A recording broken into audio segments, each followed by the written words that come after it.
Hello students, आज हम इस वीडियो में फर्स्ट क्लास का हिंदी व्याकरण का फर्स्ट चैप्टर पढ़ेंगे बेटा, जिस चैप्टर का नाम है भाषा एवं व्याकरण, जिसको हम इंग्लिश में बोलते हैं लैंग्वेज एंड ग्रामर। ठीक है, तो इसकी परिभाषा देखेंगे हम कि भाषा जो है, लैंग्वेज जो उसकी परिभाषा क्या होती है, डेफिनेशन क्या होती है। तो इसकी डेफिनेशन जो दी है वो ये है, भाषा वह साधन है जिसके द्वारा हम अपने भावों और विचारों को एक दूसरे तक पहुंचाते हैं। ठीक है, भाषा जो है वो माध्यम है जिसके द्वारा हम क्या करते हैं, अपने मन के भावों और विचारों को एक दूसरे तक पहुंचाते हैं, जिससे हमें पता चलता है कि जो अगला आदमी है, जो हमारे सामने जो व्यक्ति है, उसके मन में क्या चल रहा है। ठीक है, वो सारी चीजें हमें पता चलती हैं। ठीक है, अब इसमें हम इंग्लिश में देखेंगे। इंग्लिश में जो लिखा है, language is the means through which we convey our ideas और थॉट्स टू अदर्स। लैंग्वेज जो है वो सोर्स है जिसके द्वारा हम अपने आइडियाज और थॉट्स को एक दूसरे से बांटते हैं या फिर शेयर करते हैं। अब मनुष्य के साथ साथ पशु पक्षियों की भी बोलियां होती हैं। मनुष्य और पशु पक्षी सभी बोलते हैं, लेकिन सिर्फ मनुष्य की बोली को ही भाषा का रूप दिया गया है। अब इसमें बोला है कि मनुष्य जो होते हैं, इंसान जो होते हैं, उनकी भी बोलियां होती हैं, और जो जानवर होते हैं, पशु पक्षी होते हैं, उनकी भी क्या होती है, बोलियां होती हैं। ठीक है, लेकिन इधर पे सिर्फ जो मनुष्य की जो बोली है उसी को भाषा में लाया गया है। क्यों? क्योंकि उनकी जो बोली है वही समझ आती है। ठीक है, आपने देखा होगा पशु पक्षी जो होते हैं वो आवाज तो करते, लेकिन क्या बोल रहे हैं वो समझ नहीं आता है। लेकिन मनुष्य जब बोलता है, जब एक मनुष्य अपनी बात दूसरे के सामने, दूसरे व्यक्ति के सामने रखता है, तो उसको पता चलता है कि ये क्या बोल रहा है, तो उसको हम क्या बोलेंगे बेटा, उसको भाषा बोलेंगे। मनुष्य की भाषा को 3 श्रेणियों में बांटा गया है। अब जो मनुष्य की जो भाषा है उसको कितनी श्रेणियों में बांटा गया है बेटा, 3 श्रेणियों में, मतलब 3 पार्ट्स में इसको डिवाइड किया गया है। पहली है इधर पे मौखिक को बोलते हैं हम वर्बल। दूसरी है इधर पे लिखित भाषा, जिसको हम बोलते हैं रिटन। और तीसरी है इधर पे सांकेतिक, जिसको बोलते हैं सिंबॉलिक। ठीक है, सांकेतिक भाषा को क्या बोलते हैं, सिंबॉलिक लैंग्वेज। अब देखेंगे हम इधर पे, पहला जो पॉइंट है वो है, हम मुंह से बोलकर मौखिक भाषा का प्रयोग करते हैं। मतलब जब हम क्या कर रहे हैं, मुंह से बोल करके अपनी बात दूसरे व्यक्ति को बता रहे हैं, तो उसको क्या बोलेंगे बेटा, मौखिक भाषा बोलेंगे। दूसरा दिया है इधर पे, लिखकर प्रयोग की जाने वाली भाषा लिखित भाषा है।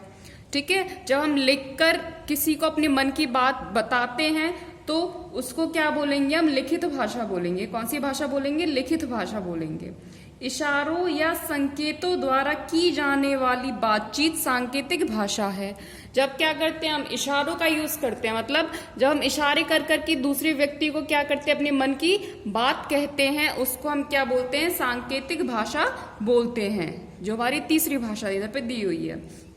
अब आगे देखेंगे, लेकिन व्यवहार में मौखिक और लिखित भाषा का ही प्रयोग किया जाता है। लेकिन क्या होता है, जब नॉर्मली जो है हम कौन सी भाषा का यूज करते हैं, या तो बोल करके अपनी बात बताते हैं, लिख करके बताते हैं। तीसरी भाषा का जो प्रयोग है वो बहुत कम किया जाता है। ठीक है बेटा, नीचे दिए गए चित्रों को देखकर समझने का प्रयास कीजिए। अब नीचे आपको कुछ चित्र दिए हुए हैं, इनको देख करके हमें समझना है। पहला जो चित्र है उसमें क्या है, एक पिता अपने बेटे को कुछ बोल रहा है, तो ये कौन सी हो गई, मौखिक भाषा। इधर पे एक जो बच्चा है वो इशारों में कुछ बता रहा है, तो इसे क्या कहेंगे हम, सांकेतिक भाषा। तीसरे में दिया है एक लड़की जो है वो लिखकर कुछ बताना चाहती है, तो ये कौन सी भाषा हो गई, लिखित भाषा। अब चौथे में क्या दिया है, एक लड़का जो है वो कुछ इशारे कर रहा है, तो ये भी कौन सी हो गई, सांकेतिक भाषा हो गई। तो हमने इधर पे देखा, बोलकर बताने वाली, अपने जब हम बोलकर बताते हैं बात तो उसको हम बोलते हैं मौखिक भाषा। जब हम लिख करके बताते हैं अपनी बात को तो उसको कहते हैं लिखित भाषा। और जब हम इशारों में बताते हैं तो उसको कहते हैं हम सांकेतिक भाषा। इधर पे कुछ और चित्र दिए हुए हैं, वो देखेंगे हम। अब ये लड़का जो है कुछ इशारे करके बता रहा है, देखो, तो ये कौन सी हो जाएगी, सांकेतिक भाषा हो जाएगी। अब ये लड़की इधर पे लिख करके बता रही है, लिखित भाषा हो गई। इधर पे दो बच्चों के बीच में जो बात हो रही है वो इशारों में हो रही है, बोल करके हो रही है, तो ये कौन सी भाषा हो जाएगी बेटा? मौखिक भाषा हो जाएगी। अब ये जो बच्चा है वो अपने दादाजी से क्या कर रहा है? पैर छू करके क्या कर रहा है? उनको प्रणाम कर रहा है, तो ये कौन सी भाषा हो जाएगी? मौखिक भाषा हो जाएगी, क्योंकि वो क्या कर रहा है? उनके पैर छू करके उनको बोल करके क्या कर रहा है? उनका आशीर्वाद ले रहा है, तो ये कौन सी भाषा हो जाएगी बेटा? मौखिक भाषा। अब आगे देखेंगे हम। भारतवर्ष एक विशाल देश है। जो भारतवर्ष जो है वो मतलब जो भारत है वो क्या है? एक विशाल देश है, बहुत बड़ा देश है। यहाँ कई भाषाएं बोली जाती हैं। हमारे भारत में क्या है? एक दो भाषा नहीं, बहुत सारी भाषाएं बोली जाती हैं। अलग अलग राज्य में बेटा अलग अलग भाषाएं बोली जाती हैं। इन भाषाओं के अलग अलग नाम हैं।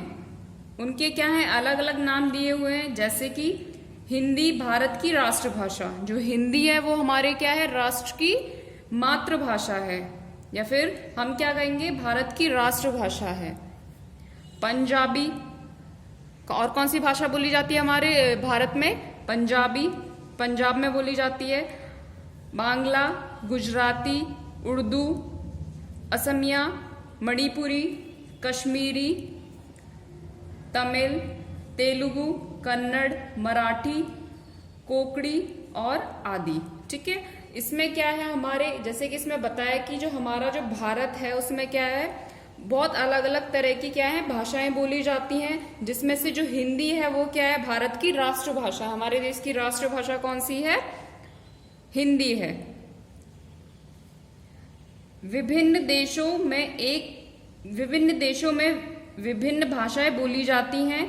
जैसे इंग्लैंड एवं अमेरिका में अंग्रेजी, रूस में रूसी, फ्रांस में फ्रेंच, जर्मनी में जर्मन, चीन में चीनी, स्पेन में स्पेनिश और मलेशिया में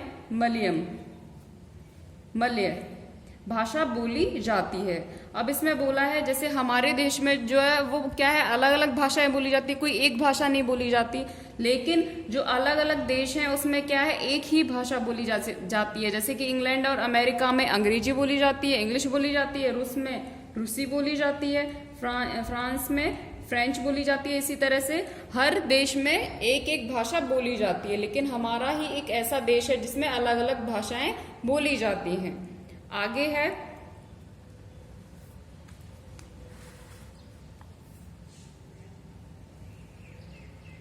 व्याकरण, ग्रामर, परिभाषा।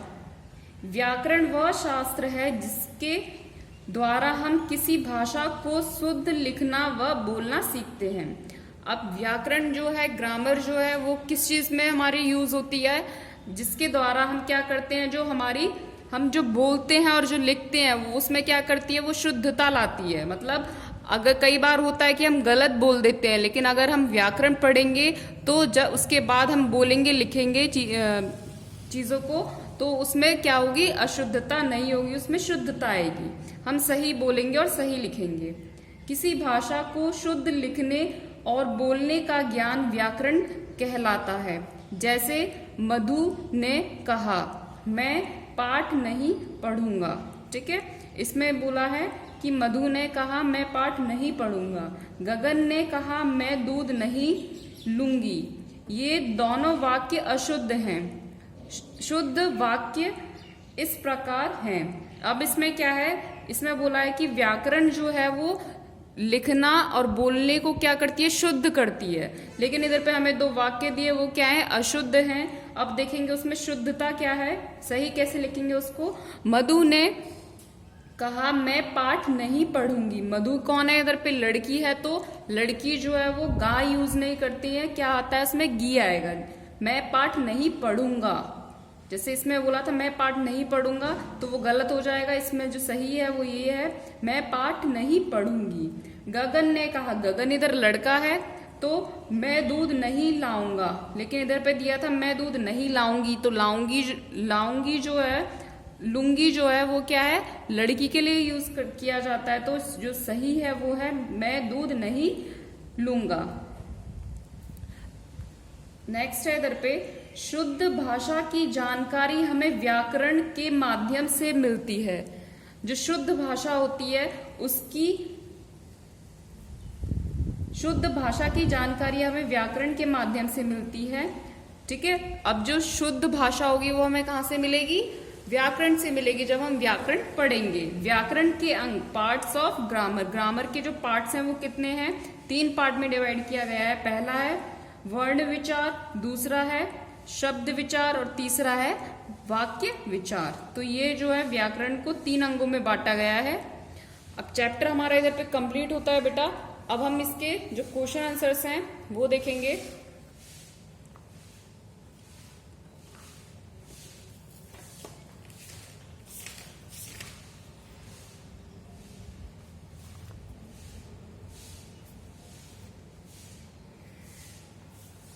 तो इसमें पहला प्रश्न दिया हुआ है,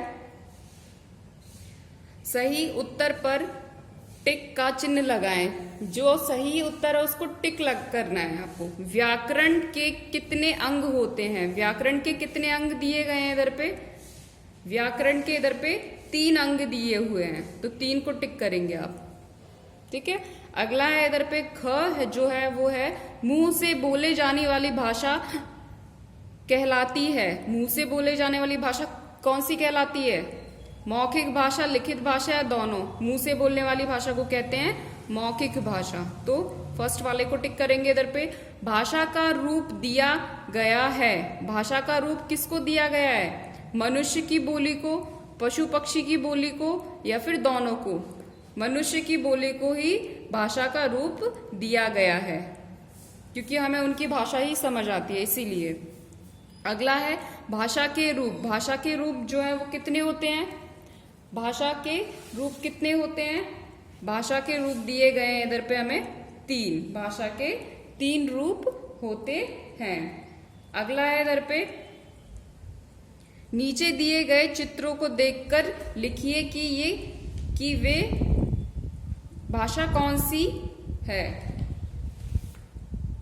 इधर पे देख रहे हैं आप, पहला जो है सेकंड क्वेश्चन में फर्स्ट जो है वो दिया हुआ है,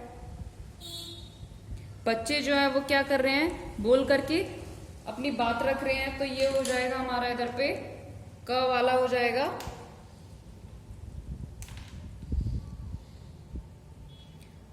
मौखिक भाषा।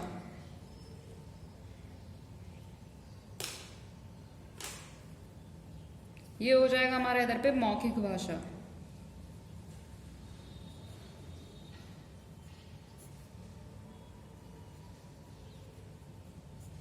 उसके बाद नेक्स्ट जो है वो दिया है हमें इधर पे कि बच्चा लिख रहा है, तो लिख करके बात बता रहा है अपनी, तो ये हो जाएगा लिखित भाषा।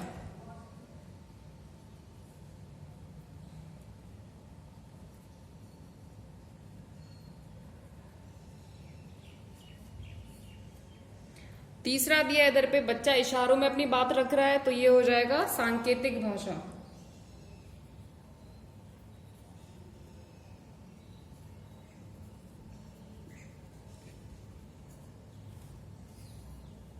अब तीसरा प्रश्न है हमारा इधर पे, रिक्त स्थान भरिए।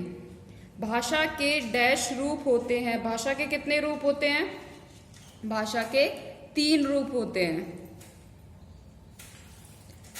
उसके बाद दिया है इधर पे, डैश हमारी राष्ट्रभाषा है। राष्ट्रभाषा कौन सी है हमारी? हिंदी। तो इधर लिखेंगे हिंदी। हिंदी हमारी राष्ट्रभाषा है। नेक्स्ट है इधर पे हमारा प्रश्न,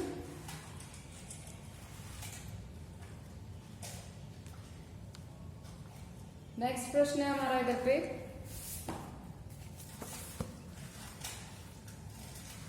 ग डैश डैश डैश से हमें भाषा का शुद्ध लिखना व पढ़ना सीखते हैं। कौन सी भाषा से हम शुद्ध लिखना और पढ़ना सीखते हैं? वो है इधर पे व्याकरण।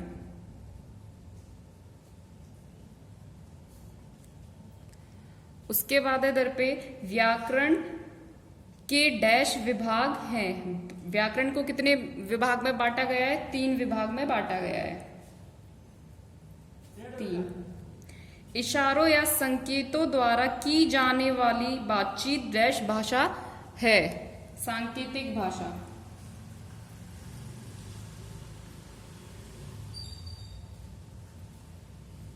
सांकेतिक भाषा।